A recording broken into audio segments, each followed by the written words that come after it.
बनारस घाट अपनी खूबसूरती के लिए बहुत प्रचलित है, पर घाट के किनारे कई राज लिए बैठे हैं।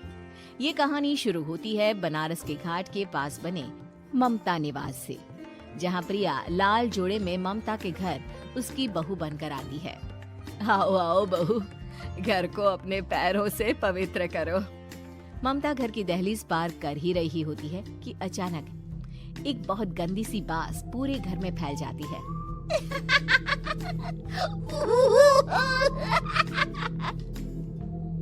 ये बदबू और ये आवाजें, ये कौन हंस रहा है माँ?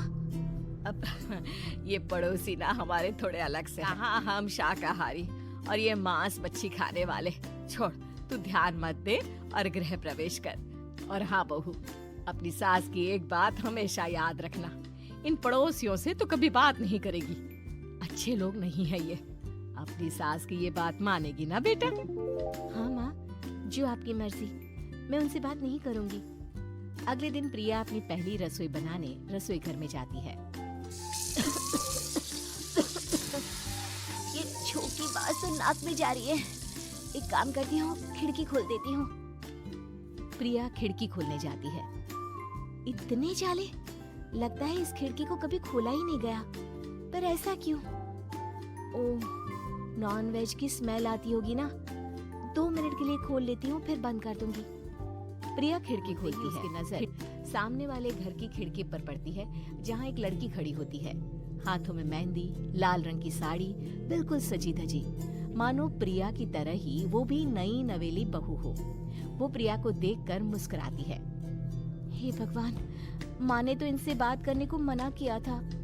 प्रिया फौरन ही खिड़की बंद कर देती है और तवे पर चढ़े रोटी की ओर देखने लगती है, पर वहाँ रोटी न होकर मछली पड़ी होती है। ये क्या? पहली ही रसोई में इतनी बड़ी गलती! हे भगवान, अब मैं क्या करूं? प्रिया बहुत डर जाती है और फौरन रसोई की सफाई करने और फिर सभी के लिए खाना बनाने लग जाती है। जब वो सबको खाना परोसती है, सब तो ठीक है, मैं बेकार में चिंता कर रही थी। हे भगवान, ऐसे ही बस अपनी कृपा बनाए रखना। रात के वक्त जब सब सो रहे होते हैं, तब प्रिया को पायल की आवाज सुनाई देती है, जिससे उसकी आंख खुल जाती है। ये पायल की आवाज कहाँ से आ रही है? प्रिया उठकर उस आवाज के पीछे छत की सीढ़ियों तक जाती है। तभी उसे बच्चे के रोने की आवाज आती है। प्रिया छत पर जाती है तो क्या देखती है? वही लाल साड़ी वाली लड़की अपनी गोद में एक नवजात बच्चे को घुमा घुमा कर सुला रही है। तभी प्रिया की नजर उसके पेट पर पड़ती है। ओह गॉड, ये तो प्रेग्नेंट भी है। सुनिए, बच्चा सो नहीं रहा है क्या? मैं कुछ मदद करूं? नहीं नहीं, आपके घर वालों को अच्छा नहीं लगेगा, मैं संभाल लूंगी। स्नेहा की गोद से बच्चा हाथ मारकर प्रिया की गोद में आने को छटपटाने लगता है। दोनों घर अगल बगल में बने होने के कारण प्रिया उस बच्चे को गोद में ले लेती है। प्रिया के पास आते ही वो सो जाता है। बच्चे का वो स्पर्श रात भर प्रिया भूल नहीं पाती और अगली सुबह वो छत पर कपड़े सुखा रही होती है। तभी उसे एक औरत इशारा करके बुलाती है। स्नेहा कह रही थी, बाबू तुम्हारी गोद में आते ही सो गया। मैं गौरी, स्नेहा की माँ हूँ। बहू, घर आना, बाबू को खिला भी लेना। शाम को जब घर पर कोई नहीं रहता, बच्चे से मिलने के लिए प्रिया छिपकर अपनी पड़ोसन के घर चली जाती है और कुछ देर बच्चे को खिलाकर वापस लौट आती है। इसके कुछ दिन बाद ही प्रिया को पता चलता है कि वो माँ बनने वाली है। ममता की खुशी का ठिकाना नहीं रहता।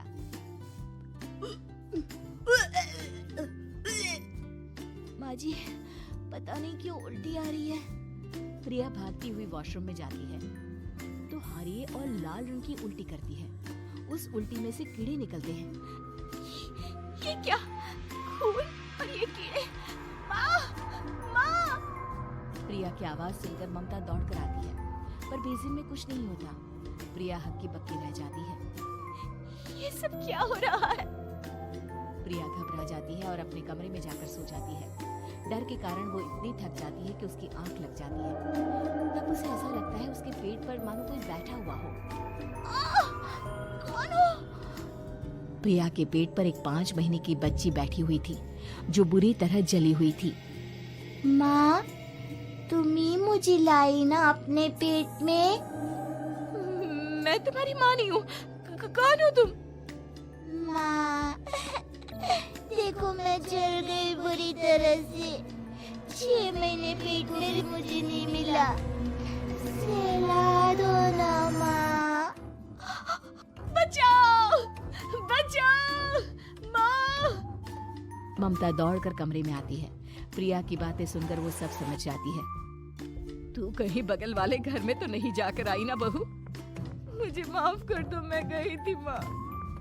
उस घर में सब मरे हुए हैं बहू। कई साल पहले स्नेहा उस घर में बहू बनकर आई थी। कुछ ही दिन में वो एक बच्चे को जन्म देने वाली थी। पूरा घर बच्चे के आने की खुशी में खोया था। एक दिन अचानक उस घर में आग लग गई। सब बुरी तरह जलकर मर गए। गौरी आज भी दादी बनने का इंतजार कर रही है और इसीलिए स्नेहा ने अपना अजन्मा बच्चा तुम्हारी कोख में डाल दिया। ममता ये कह रही होती है कि पीछे से उसके पैरों को एक बच्चा पकड़ लेता है। दादी, दादी। माँ, स्नेहा की गोद में यही बच्चा था। ये बच्चा कौन है फिर? तेरी मौत है। तेरी भी दादी। जिस चीज का ममता को डर था वही हो गया। ममता निवास के ऊपर मौत ने चादर बिछा दी थी। प्रिया का पेट ऐसे बढ़ जाता है मानो 9 महीने का हो। 2 हाथ उसके पेट से बाहर निकलते हैं। बहू, संतोष को फोन कर, किसी पंडित जी को बुला बहू। प्रिया का पति भागता हुआ घर आता है। ये तो होना ही था माँ। तेरा पाप तेरे सामने आ गया तो तू सह नहीं पा रही है। स्नेहा घर में आग लगी नहीं थी, माँ ने लगाई थी प्रॉपर्टी की लालच में। और वो बच्चा मेरी पहली पत्नी का बच्चा है, मेरा बेटा, जो कि उस आग की चपेट का शिकार हो गया था। मैंने तुमसे ये सब माँ के कहने पर छुपाया था। मुझे माफ कर दो प्रिया। तुम अगर चाहो तो यहाँ से जा सकती हो। मैं तुम्हें किसी भी बंधन में रखना नहीं चाहता। मेरी शादी हुई है आपसे, मैं आपको छोड़ नहीं सकती, पर उससे पहले हमें स्नेहा, उसकी माँ और बच्चे की आत्मा की शांति करवानी होगी। संतोष और ममता गौरी के घर जाते हैं। अंदर सब कुछ जला हुआ होता है। जमीन पर जली हुई लाशें बिखरी हुई थी। ममता रो रो कर अपनी करने की माफी गौरी से मांगती है। प्रिया स्नेहा के घर वालों का अंतिम संस्कार करवा देती है और ममता निवास फिर से आत्माओं के साए से मुक्त हो